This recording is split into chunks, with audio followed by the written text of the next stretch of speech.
I imagine that you've all had a teacher, at one time or another, say, you have to hold back. This needs to be more subtle than that. If you're blasting away right from the start, you'll have nowhere to go later. Or maybe it was simpler and they just said, it's too loud. And they were probably right. But every once in a while, don't you just want to let it rip? So in today's little funk groove, we're taking off the chains. This one starts funky and loud, and the only place it goes from there is funkier and louder. Prepare to get some guilty pleasures on, because if we're looking for adjectives, subtle, tasty, sweet, classy aren't the words to describe today. Today we're getting loud and we're getting trashy.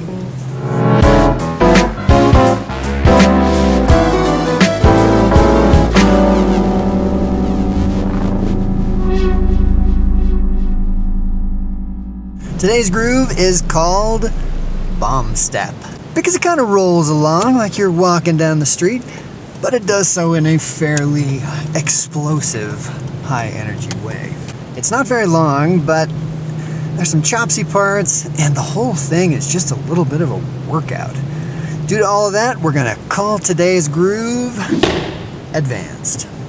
As always, you can get sheet music, MIDI files, backing tracks over at groovewindow.com. And I always have to remind people, everything over there is free. Just visit and download. So if you're ready for a little trashy bashing, let's take a listen to the tune.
Before we get into the tutorial of this one, if you get this one down, I would absolutely love to see a video. So hit me up on Facebook or Instagram or Twitter and send me a link. I'd love to see the video. If you haven't already, I'd love it if you'd subscribe. I'll make it easier for you to get new videos as they come out. And speaking of that, what do you want to hear? What kind of new things would you like videos on? Leave me a post in the comments and tell me the kinds of things you'd like to learn about. So let's get into the tutorial. But first,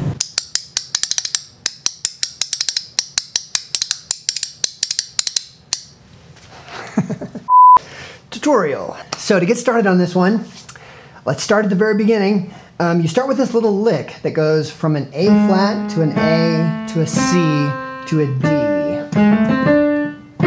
And I will make a note before we even get started. People always ask this and they're kind of confused. If you download the sheet music, there's little 8s under the treble clef and the bass clef, which indicate that everything written should be played an octave lower than you see it. So don't get yourself up here. It starts to sound a little bit more like, I don't know, a nursery rhyme or something. Let's keep it down here in the meaty, just below middle C kind of range. Okay, but it's a little easier to read if we get it up into the staff, so I write it this way. Okay, so what's going to happen is we've got this little lick. And then you're going to play this pattern in the right hand where you play an E flat and an F, and then it's going to move down to D and an F, D flat and F, and C and F. So the F stays constant, and then the other note of the chord just moves down chromatically. And the rhythm on this is a little bit tricky. We're going to do exactly the same thing, basically, 4 times in a row. But the rhythm is you play 2 eighth notes, and then you're on 16th note offbeats. And the easiest way to show this, let me click 4 here like this.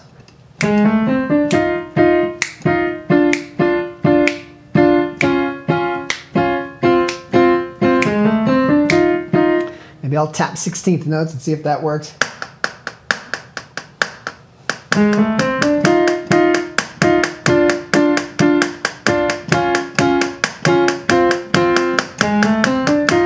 Okay, so you're gonna have to woodshed that out. When I do tricky rhythms like this, I like to actually break it down into a 16th note grid and figure out where the notes fall along that grid. That's kind of key to funk, is you've got things falling in off places with respect to the 16th note grid.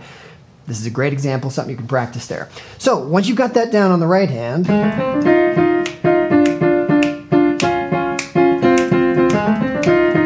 it just does the same thing over and over and over again. Now what's happening in the left hand is pedal tones on the backbeat, on beats 2 and 4. Okay, and this is over these first 8 bars. This is just a big build up. We're kind of starting it, it's pretty loud right off the bat, but it's building up to the frothing goodness that is the whole rest of the tune. This one never lets up. So what we're gonna do is start pretty high with those pedal tones. And on this last one, you actually hit it in the 16th note just before beat 4 because it leads into the lick. So,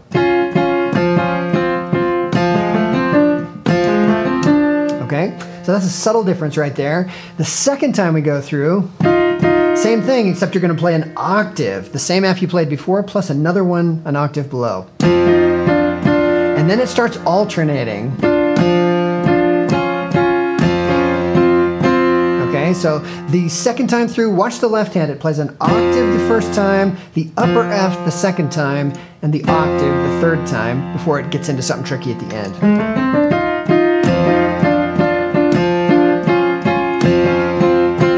And then right here where we have the lick, now it's the right hand that reaches down and plays that anticipation. And the left hand is going to play it along with the right hand. But notice that it leaves out the D at the top. And there's a reason for that, because you've got to get from that C down an octave and a half to this low F right on the downbeat. So I leave one 16th note out to give you the time to get down there, okay?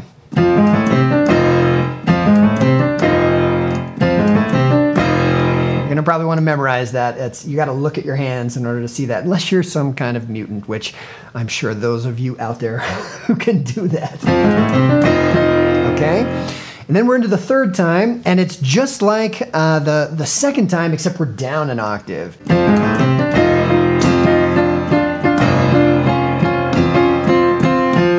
And this time we play the lick. We've got the anticipation in the right hand with the F. Then the left hand is going to play the entire thing because now the left hand changes. It's got this big descending, goes down to an E flat in octaves.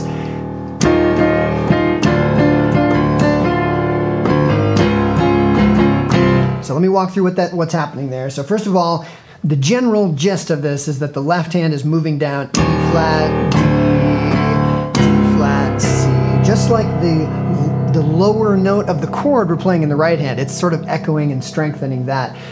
And what happens then is the rhythm, so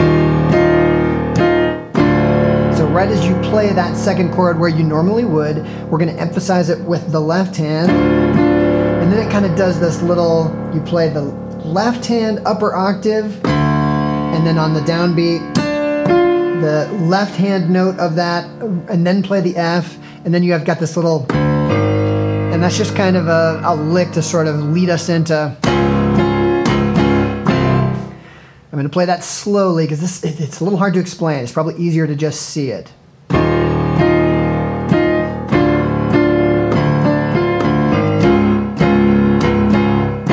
Again.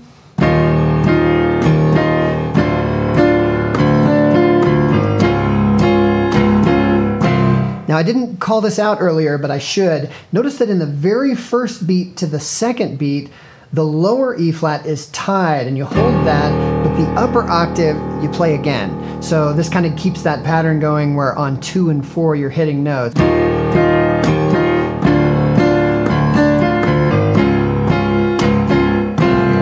Okay, a little faster.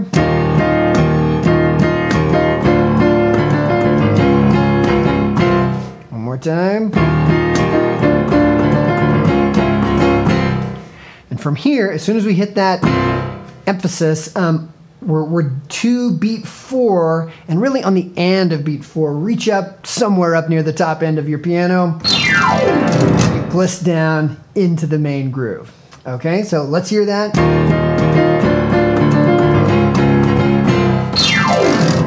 And that's going to lead us right into the main groove. Basically, this is the essence of the tune. You've got big Fs here all together, and there's some little ghosted notes that I'm going to come back to. Then we play that same lick we played in the introduction, but then you got to reach up and play this. It's kind of a quartal voicing, they call this, because it's based on fourths between the two. That's what's happening in the right hand, and you're going to reach up with your left hand and play an E natural with that quartal voicing. Ooh, isn't that nice? It's just nasty dissonance in there. And what we're actually making here is, at the beginning we're kind of on an F chord. That's basically a C7, sharp 9, sharp 5, okay? Very standard altered jazz voicing for a 7th chord, and it's just got this nice, rich, nasty dissonance that I love. Okay, I want to talk about the ghosting that happens at the beginning, because it's kind of fun. So we hit the Fs as octaves, then on the second 8th note of the measure, we're going to hit the F with our right hand thumb. We're going to reach up and play it again with our left hand thumb, and then play the lick. And that way your left hand's already in position, but it's also just kind of fun. And it makes this sort of rapid fire little F thing, like a little machine gun. Okay.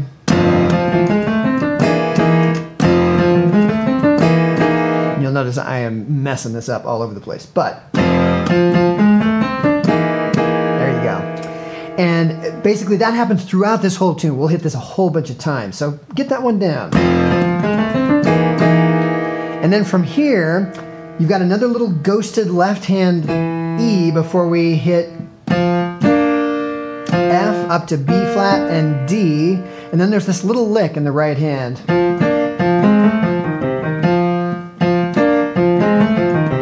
The notes there are F up to B flat and D. And then there's nothing on the downbeat, and then you go F, A flat and C together, up to the A natural, F, E flat, C, E flat, F, okay?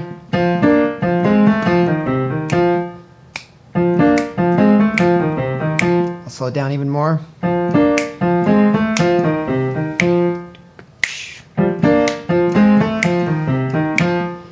Okay, and what we're going to do is right as we hit that B flat in the right hand, which is basically a B flat chord, we're going to pound some Fs in the left hand here. The full F in octaves. And then that whole lick happens all by itself. One little thing is there's a little ghosted E right before, the 16th before you play that F. So we've got...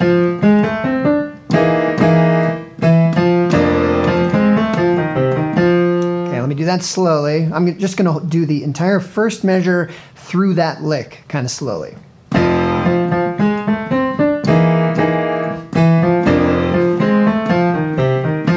Okay.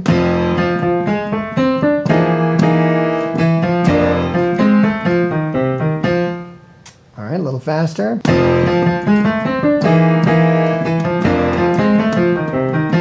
A little faster. And as it speeds up and this gets more under your fingers, try to relax a little bit. Try to not feel every note. This is kind of a subtle little thing, but as you play, the difference between people that are kind of barely hanging on by their fingernails and the people that feel comfortable, it should become natural. Ain't no thing.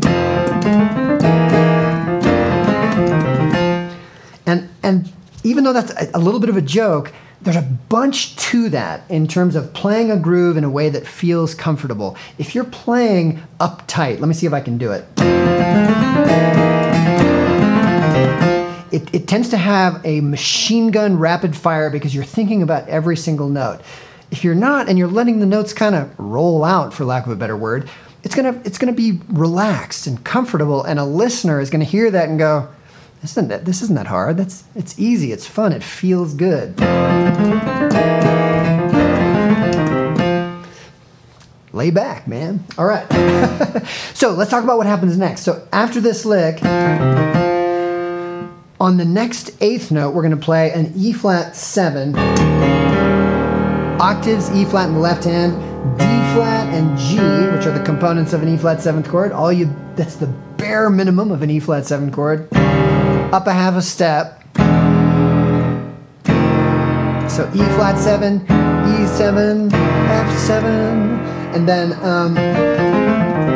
rhythm-wise,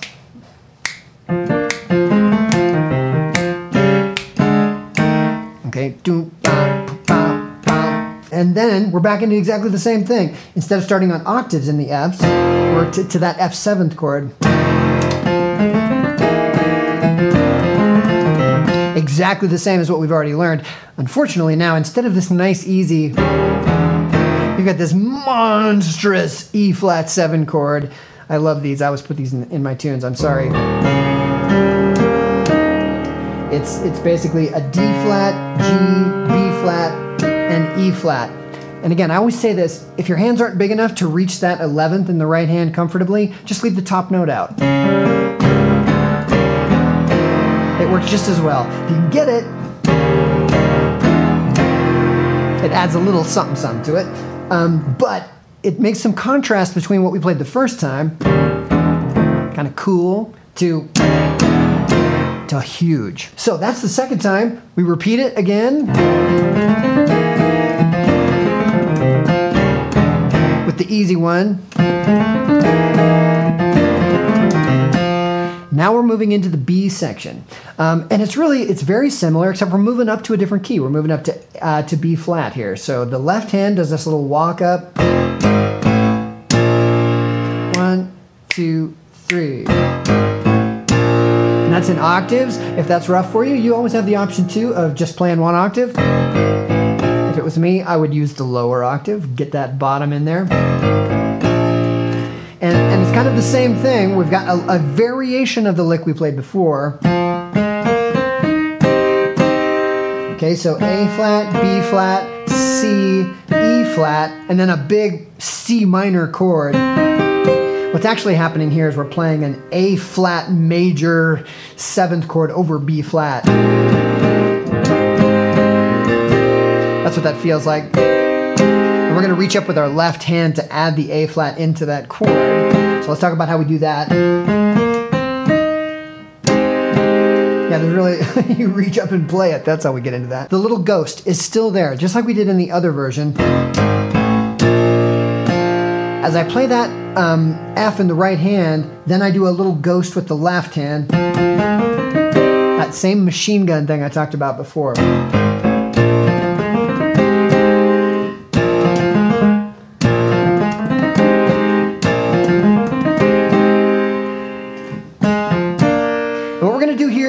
It's a variation on on the same lick we've been playing, but we're in a different key, so it's slightly different. And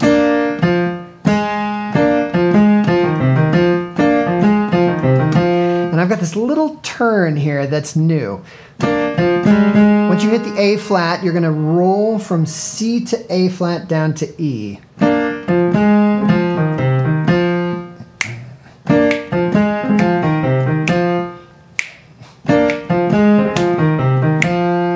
Now we've got the same kind of pattern with the A flat 7.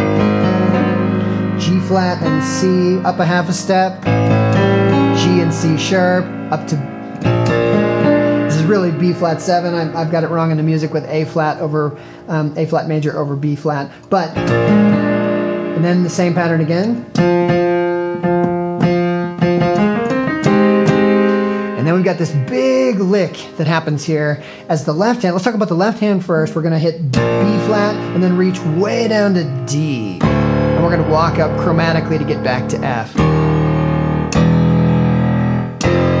Well, what's happening in the right hand is basically a big F minor pentatonic lick that starts. I'll just play it once and then we'll talk about the notes.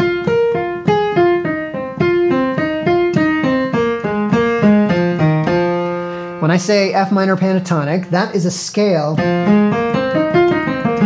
Those are the only notes that happen in this whole lick. So F, A flat, B flat, C, and E flat are the only things.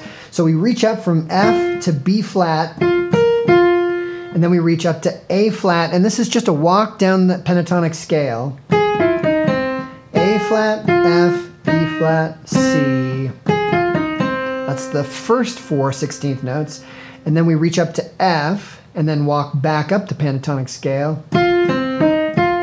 So F, C, E flat, F, and then the third group of 4 16th notes is straight, starting on E flat, walking straight down the pentatonic scale, then back up to B flat for the last group of 4 16th notes. So slowly, 3, 4.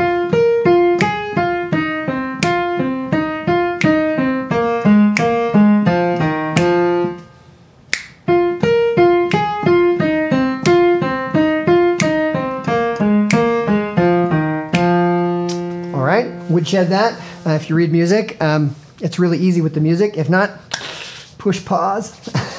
You can get it. It's not that hard. Then we're back to the same lick we played at the beginning.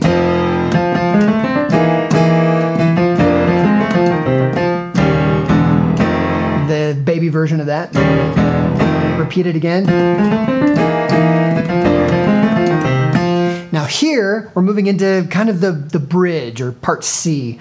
We're coming into letter C in the music. The left hand is going to hit the same rhythm that we normally do with those, but it's going to walk from E down to E natural to E flat. We're headed to E flat here. And this little section is kind of a roller here. We're going to go E flat to D7 sharp 9, then to D flat 7, then back up to D7 sharp 9, E flat 7, D7 sharp 9, D flat 7, and then to C7 sharp 9 before we play this gnarly lick that's coming up, but we'll get to that in a second. So first of all, the E flat, there's a rhythmic pattern here that repeats all 3 bars of this. First of all, the right hand is playing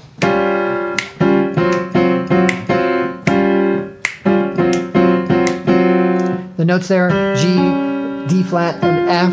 That's the E flat 7th chord. It's actually a 9th. And then it reaches down to F sharp, C, and that same F on top. That's what makes the D7 sharp 9. So, and that's a little tricky. You've got a little hit afterward. I messed that up. There's a little hit right after beat 4, the 1E and 1E of beat 4. And then it does exactly the same thing from D flat 7. We've got F, C flat, or B, but it's technically C flat, and then E flat. Repeat the first thing again. But here we play 2 D flat 7s on the last 2 8th notes of the bar. Okay, and we'll get to that lick in a second. The left hand is basically doing this little octave oscillation that's happening. So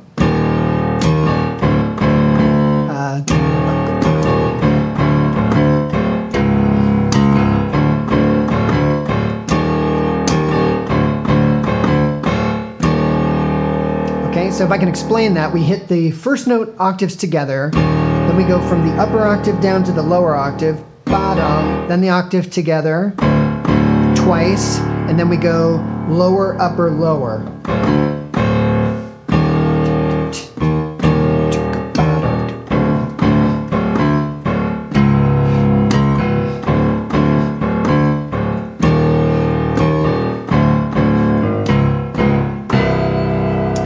Okay, so it's a little bit tricky, and to be really honest, if you have the rhythms in the ballpark, to be honest, it's fine. This whole thing is supposed to just kind of groove on these chords. The key is that you hit E flat 7 and then D7 sharp 9 on the anticipation of beat 2.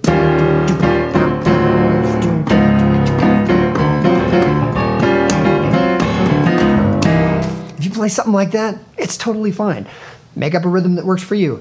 The second time we come through, though, the rhythm is slightly different. E flat, anticipate D7 on beat just before beat 3, but then beat 4 is D flat 7. So we can play C7 sharp 9 on the downbeat, and then we play this lick. That's a ton of fun.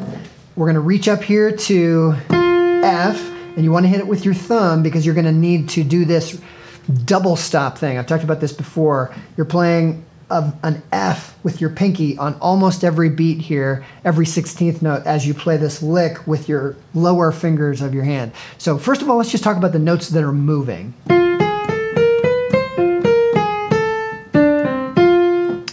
So it goes, F is an anticipation of beat 2, and then once we hit beat 2, it starts on A flat, and it just walks up chromatically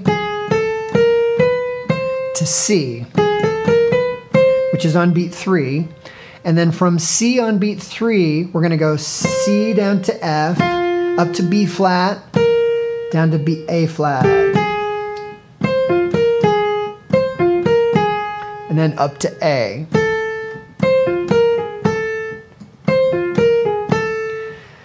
So remember, we're starting on beat 2 here with a little anticipation. Okay, and from here we're going to play E, and then we're going to reach down and do D and C as 16th notes, and there's a little trick here. If I play the whole lick without this little ornament in it, it looks like this. But that little A, before we hit D, you're going to do a roll across C, A, and F before you hit that D. And this is a classic kind of a blues lick. And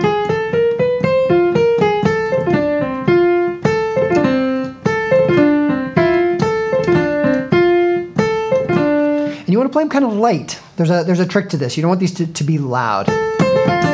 Isn't right. And there's no particular timing to them other than they're a lead-in to the D.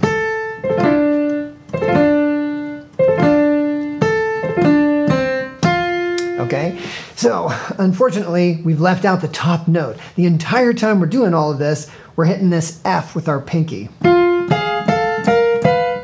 The only note that doesn't have that with it is this low F that we drop down to. And actually right there, when we go from A flat to A, you don't play the F again. It just slides up to the A, and then we do that rolling lick.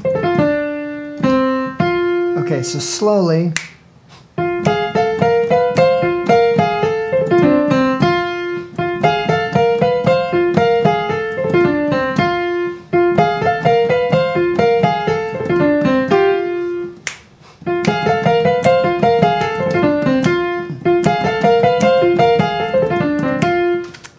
Faster, because the actual tempo here is I know.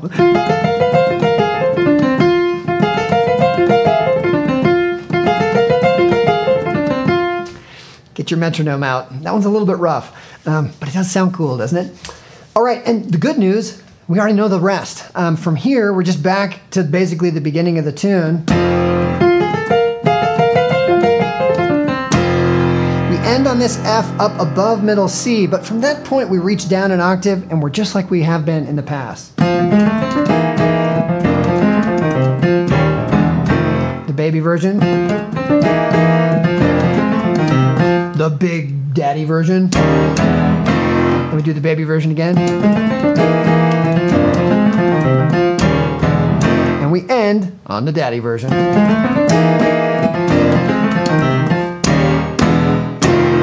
that's the end. All right, nothing to it, right? This is a hard one. This is a challenging tune. Memorize this as early as possible because it helps to be able to watch your fingers while you're moving around this one. And, you know, go lift some weights or something. Because I tell you what, after playing this 3 or 4 times all the way through, I am tired. This one is a workout, I'll tell you what. But that's what happens when you play full blast from the beginning to the end. Did you make it all the way to the end? Nice work. I'll tell you what, leave a comment below with just one word in it, funk smash, and then I'll know that you made it all the way to the end. Hope to see you next time. This is a burner.